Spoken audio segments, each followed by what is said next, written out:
ახლა კი ძვირფასო მაყურებლებო გავიხსენოთ ის რაც გვაერთიანებს ჩვენი მდიდარი და უნიკალური ისტორიული და კულტურული მემკვიდრეობა 2026 წელს საქართველოს ქართლის მოქცევის 1700 წლის თავს აღნიშნავს ეს ინიციატივა ეკუთვნის ჩვენი ქვეყნის მეცნიერებისა და კულტურის მოღვაწეებს და მისი მიზანია საქართველოს თითოეულმა მოქალაქემ გააცნობიეროს ამ თარიღის გამორჩეული მნიშვნელობა. პირველი საღამო თბილისში 2 სექტემბერს ჩატარდება. შემდეგ კი უკვე რეგიონებში გაგრძელდება.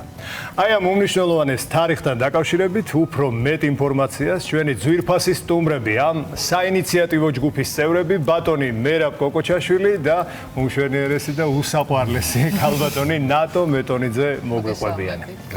მოგესალმებით. დიდი მადლობა რომ გვესტუმრეთ პირველ რიგში და ნატო თუ შეიძლება ბატონ მერაბს ვკითხავ მე პირველ რიგში. თუ ქალბატონი ნატო დავიწყოთ. ჯერ თქვენით დავიწყოთ და ქალბატონი შემდეგ შემოვინახოთ უკვე. ბატონო მერაბ, პირველი რაც გვაინტერესებს, საიდან გაჩნდა ეს იდეა, საიდან წამოვიდა ამ სადაც ჩაეყარა ამ ყველაფერს საფუძველი და აქვე გკითხავთ ცოტა რიტორიკული კითხვაა რა თქმა უნდა, მაგრამ რა მნიშვნელობის არის ეს ჩვენი ერისთვის და საქართველოსთვის? დიდი მადლობა მოწვევისთვის. და ღვთისმშობლიდან დაიწყო ყველაფერი. მიწა ჩვენი ღვთისმშობლის წილხედრი მიწა არის მოგეხსენებათ.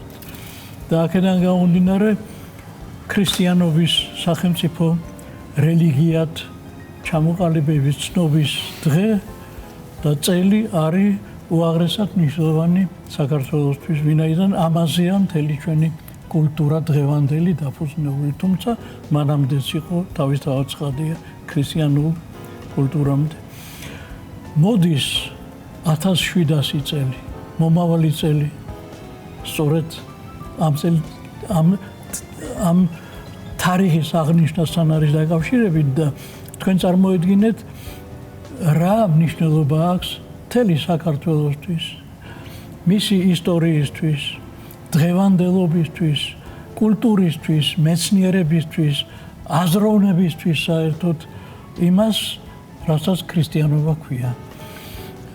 აქედან გამომდინარე წილხედრი მიწა ღვთისმშობლისა იყო და აქედან გამომდინარე პასუხისმგებლობა როგორი არის იმ ერისა ქრისტიანობის და საერთოდ ისტორიის წინაშე, რომელსაც ღვთისმშობელმა ასე ვთქვათ, არ გუნა ამ პრინციპების, ქრისტიანული პრინციპების და რწმენის გავრცელება აი ამ მიწაზე, რომელიც დღესაც მთელი მსოფლიოსთვის არის, როგორ გითხრათ, ერთ-ერთი გადამწყვეტი საკონტაქტო გზა, თუ შეიძლება ასე ითქვას.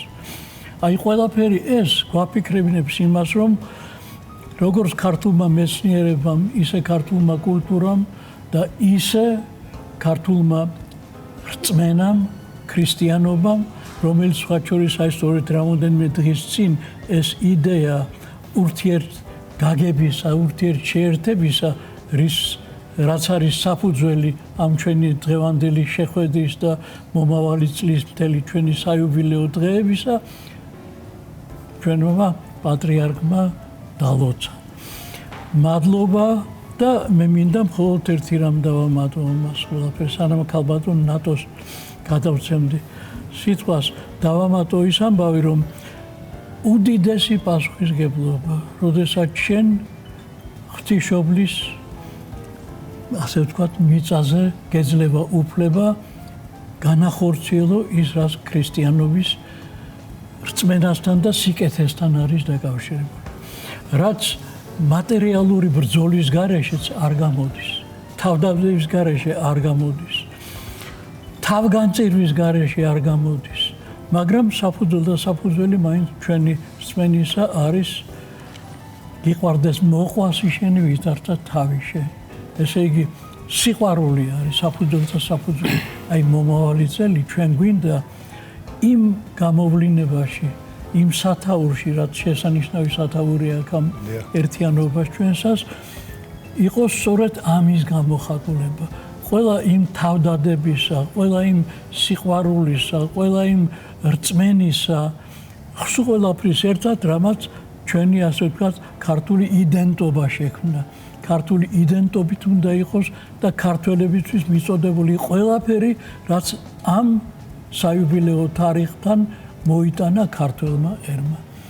ეს არის ძირითადი სათქმელი. ეხლა დღეს თუ როგორ უნდა განხორციელდეს ეს, ძალიან რთულია. წინ 4 თვე არის. ამ 4 თვის განმავლობაში ჩამოყალიბდება საზოგადოებასთან, სამოქმედო გეგმას, ეკლესიასთან, მეცნიერებასთან, კულტურასთან, სახელმწიფოსთან ერთად ყველა ის პრინციპები, რაც მომავალ წელს უნდა იყოს მიწოდებული საზოგადოებისთვის, რომ ჩვენ ვიცოდეთ, ვინა ვართ ჩვენ, რა გავაკეთეთ, დავდეთ თავი ამ საქმიანობისთვის, ამ სიმართლისთვის. აი ეს არის ჩვენი ძალიან დიდ საქმეს მოკიდეთ ხელი ბატონო მერაბ და რა თქმა უნდა ამ საქმეში ძალიან დიდი დამსახურება მეუფე დანიელს, რომელიც ერთ-ერთი ინიციატორია ყველაფერი ამისა. დიდი მადლობა მას. რა თქმა უნდა, დიდი მადლობა. პირველი ნაბიჯი გადაიდგმება თბილისში, ქალბატონო ნატო. რომ მოგვიყვეთ უფრო კონკრეტულად, რა ფორმატის იქნება საღამო და რას უნდა ველოდოთ, ასე ვთქვათ, პირველ ღონისძიებაზე, რომლის ადგილიც, როგორც უკვე აღნიშნე, იქნება დედაქალაქი. კი ბატონო, ესე იგი მოგესალმებით გილოცავთ სეზონის პირველ ამარს უსურვებთ წარმატებას. რაც შეეხება ხვალინდელ საღამოს, ჯერ მინდა იმით დავიწყო, რომ ეს ჩემთვის ამ მოვლენასთან დაკავშირებულ ღონისძიებაში ჩემი ესეთ მოგზალებული როლი ძალიან სიამაყით მავსებს, მით უმეტეს ბატონ მერავთან ერთად აი ამ თემის გარშემო თქვენთან ეთერში მოსვლა.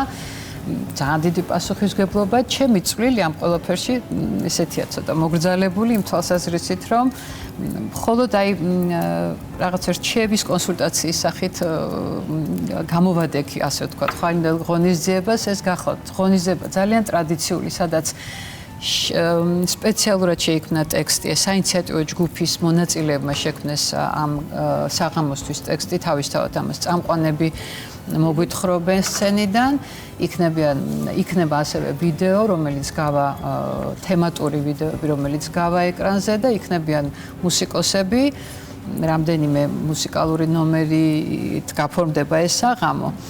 და ჩემთვის ყველაზე მნიშვნელოვანი, რაც ამ საღამოზე მოხდება, ესე იგი ეს სათაურიდან გამომდინარე, ის რაც გვაერთიანებს, სწორედ აი ამ საღამოს მუსიკოსებიც, წამყვანებიც, ორგანიზატორებიც, ყველანი თითქმის განსხვავებული გემოვნების და მოვლენების მიმართ სხვადასხვა შეხედულებების მქონე ადამიანები ვერთიანდებით. ამიტომ ჩემთვის ეს განსაკუთრებულად მნიშვნელობა ამ პრინციპში ხვალინდელი საღამო შინაარს აბსოლუტურად პასუხობს, იმიტომ რომ ზუსტად აი ამ თემის გარშემო, ჩვენი ქრისტიანობის გარშემო ვერთიანდებით ყველა გემოვნების ადამიანები. რა თქმა უნდა, მე წარმატებას გისურვებ პირველ რიგში და ნატო რა მინდა გითხოთ. თბილისში გასაგებია, ხვალ არის ეს საღამო. ხვალ არის პრეზენტაცია ფაქტიურად. შემდეგ უკვე სად იგეგმება, იცით, გააქვთ დაგეგმილი? იცით რა, ჩვენი სურვილია საინიციატივო ჯგუფის, რომ ეს აუცილებლად ჩვენ მოკლედ 2026 წელს აი ამ თარიღს ძალიან ღირსეულად უნდა შევხვდეთ. და ამიტომ ვფიქრობთ, რომ ყველა მუნიციპალიტეტი უნდა მოვიცვათ ჩვენ. ვფიქრობთ, აი ხა ეს მონახაზი ასეთია, რომ ყველა მუნიციპალიტეტში სოფელშიც კი უნდა ჩავიდეს ეს თემა აუცილებლად ყველას უნდა გავახსენოთ ამ მნიშვნელოვანი თარიღის შესახებ და ვფიქრობთ კიდეც, რომ აი ადგილობრივი რესურსით შედგეს ეს, აი ვთქვათ, იგივე ადგილობრივი თეატრში მოღვაწე მსახიობები იყვნენ წამყვანები, ადგილობრივი მომღერლები მიიღებენ მონაწილეობას და შინაარსი კი საერთოდ ერთი იქნება. მათთვისაც დიდი სტიმული იქნება, мотиваცია და რა თქმა უნდა. და ეს თუ შედგა და აუცილებლად ასე იქნება, ჩვენ მოვიცავთ საქართველოს, აი ამას დაერქვევა ნამდვილად, რომ ჩვენ მართლა ის გვაერთიანებს ის მთავარი ღირებულება, რადგან ყველა ერთად თანხმდებით. ქალბატონმა ნატო მახსენა და მინდა თქვენც კითხოთ, ბატონო მერაბ, რას ელოდებით? გასაგებია, რომ ახლა იწყება კონკრეტული გეგმის შესრულება ნელ-ნელა, თუმცა რას ელოდებით უკვე პასუხად, მოლოდინი რა იქნება? ყველა ქართველმა და არა მარტო ქართველმა უნდა გაიგოს ის ამბავი, რომ მთელ საზოგადოებაზე, ქართულ საზოგადოებაზე საქართველოში არის დამოკიდებული რამდენად სიკეთით, ურთიერთგაგებით, რაც აუცილებელია მოაზროვნე არსებისათვის და ადამიანი მოაზროვნე არსება არის შესაძლებელი იმ სიკეთეების მიღწევა, რასაც ჩვენი რელიგია, ჩვენი პრინციპები, ქართველი ადამიანის არსებობის, ჩვენი კულტურა, ჩვენი ყველა ლიტერატურა იქნება თუ მეცნიერების ყველა მხარე გვეუბნება.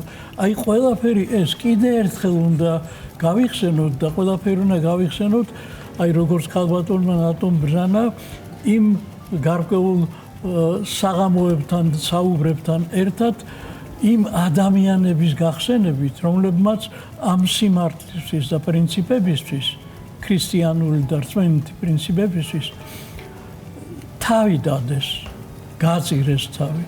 იქნება ალბათ გადაღებული დოკუმენტური ფილმებიც, იქნება ძალიან მოკლე საინფორმაციო, ასე ვთქვათ, თხრობაც, ყველაფერი ამის შესახებ, მაგრამ ჩვენ რომ გადავხედოთ ჩვენ ლიტერატურას, ჩვენ ისტორიას, ჩვენ ასე ვთქვათ, ჩვენი წინაპრების ქმედებას, თავდადებას და ასე შემდეგ, მთელი მომავალი წელი შესაძლებელია კვირაში ერთხელ თქვენი საშუალებით, ტელევიზიების საშუალებით და ყველა საინფორმაციო საშუალებით მიწოდებული იყოს და კიდე ერთხელ შეახსენო ყველა ქართულ ადამიანს, რომ ამას თავდადება, თავგანწირვა, შრომა, ფიქრი, ნიჭიერება და ყველაფრის ისე გაკეთება ჭირდება, რაც თავისთავადია საქართველოსთვის. რა თქმა უნდა, ბატონო მერაბ, ქალბატონო ნატო, ამ საქმისთვის და არა მარტო ამ საქმისთვის, ჩვენ მუდამ ღია ვართ თქვენთვის, გელოდებით ჩვენთან ყოველთვის სტუდიაში და გვერდით გვიგულეთ ამ საქმეში თქვენთან ერთად. დარწმუნებული ვიყავით, რომ ასე იქნება. კი ბატონო. ერთი კითხვა მინდა დაგისვათ, დაახლოებით კი ვისაუბრეთ ამ ყველაფერზე, მაგრამ ბატონო მერაბ, ეს ჩანაფიქრი, თქვენი იდეა როგორ არ არის მე მონაწილე ვარ. კი ბატონო, მაგრამ მაინც სათავე მოდის თქვენგან განხორციელების კუთხით გულისხმობ. რამდენად დაეხმარება ქართულ ხალხს ჩვენ თითოეულ ჩვენგანს, აი ჩვენი იდენტობის აღქმაში, ჩვენი თვითმყოფადობის კიდევ ერთხელ აღქმაში, გახსენებაში, აი როგორ შეიძლება ეს ვიკითხოთ. ღრმად ვარ დარწმუნებული, რომ რაც უფრო ნიჭიერად იქნება ეს განხორციელებული, მით უფრო მეტად ემოციურად იმოქმედებს ჩვენ საზოგადოებაზე და მით უფრო კიდე ერთხელ გაახსენებს რა შრომა და თავდადებაა საჭირო იმისთვის, რომ შენ სულ აი დღეს 3.5 მილიონი და კიდე მილიონი გასულია გარეთ ამ პატარა ერმა როგორი კვალი მოახერხე და გაავლე